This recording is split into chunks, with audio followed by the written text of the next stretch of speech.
नमस्कार दोस्तों, P news में आपका स्वागत है। अब देख रहे हैं पी न्यूज। मैं हूँ कृष्ण कुमार संजय। सिंगिया में कथावाचक कर्ण अर्जुन का बड़ा बयान, बहुत जल्द भारत हिंदू राष्ट्र बनने की ओर।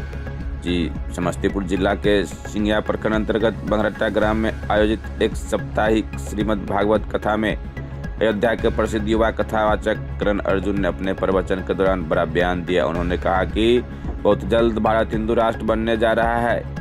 जैसे आम का पेड़ लगाने पर तुरंत नहीं, लेकिन समय पर फल अवश्य मिलता है, ठीक वैसे ही अगर सनातन समाज एकजुट होकर आवाज उठाएगा तो देश हिंदू राष्ट्र बनने से कोई नहीं रोक सकता। मिथिला के सपूत अयोध्या में साधना की मिसाल। कर्ण अर्जुन कोई बाहरी कथावाचक नहीं, बल्कि मिथिला की पवित्र भूमि सीतामढ़ी के निवासी हैं। बेहद कम उम्र में दोनों भाई अयोध्या गए और प्रभु श्री राम की भक्ति में स्वयं को समर्पित कर दिया। वर्षों की तपस्या, अध्ययन और साधना के बाद आज वो देश भर में सनातन संस्कृति के संरक्षक और जागरूकता का मिशन लेकर कथा प्रवचन कर रहे हैं। सनातन को बचाने की अपील। अपने प्रवचन में उन्होंने पत्रकारों, कथाकारों, चित्रकारों और समाज के सभी जागरूक वर्गों से अपील की है कि यदि सनातन संस्कृति को सुरक्षित और समृद्ध बनाना है तो सभी को एक स्वर में खड़ा होना होगा। उन्होंने कहा, जब तक अपनी आद्य संस्कृति, परंपरा और धर्म के लिए हम स्वयं आवाज नहीं उठाएंगे तब तक परिवर्तन संभव नहीं है। लेकिन जब समाज संगठित होगा तो विचार भी बदलेगा और भविष्य भी। तो हम आपको रूबरू करवाते हैं उन बाबा से।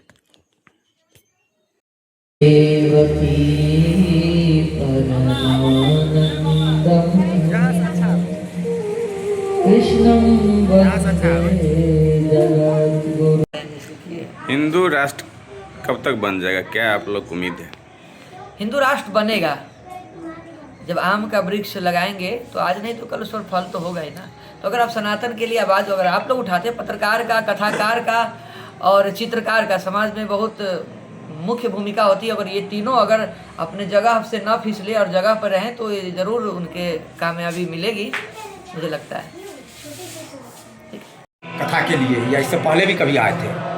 नहीं, मैं यही मिथिला का ही रहने वाला हूँ। मेरा जन्मभूमि सीतामढ़ी है, लेकिन 14-15 वर्षों से अयोध्या जी रह करके अपने सनातन संस्कृति, धर्म को और भागवत महापुराण, श्री राम कथा को जन जन में प्रचार प्रसार करने का यह सौभाग्य मिला है, उसको मैं निर्वहन कर रहा हूँ। ऐसा क्या लगा बाबा जी, इतना कम उम्र में अब जो है सो?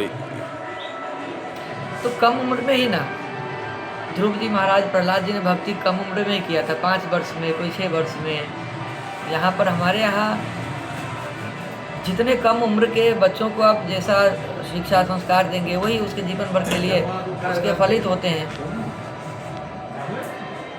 क्या संदेश देते हैं कथा के माध्यम से देशवासियों को?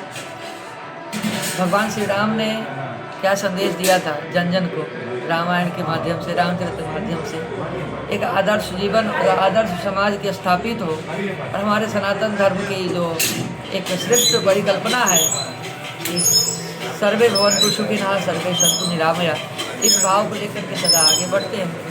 हिंदू राष्ट्र के लिए क्या सोचते हैं आप लोग? हिंदू राष्ट्र बनेगा, बन करके रहेगा। और हिंदू राष्ट्र तो है ही।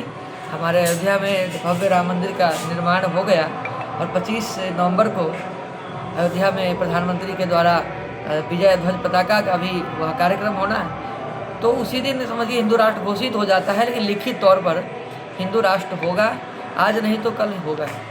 इसके लिए आप लोगों के स्तर से क्या प्रचार प्रसार किया जा रहा है? प्रचार प्रसार जो आप देख रहे हैं, जो सुन रहे हैं, जो कथाओं के माध्यम से जन जन तक पहुँचा रहे हैं, यही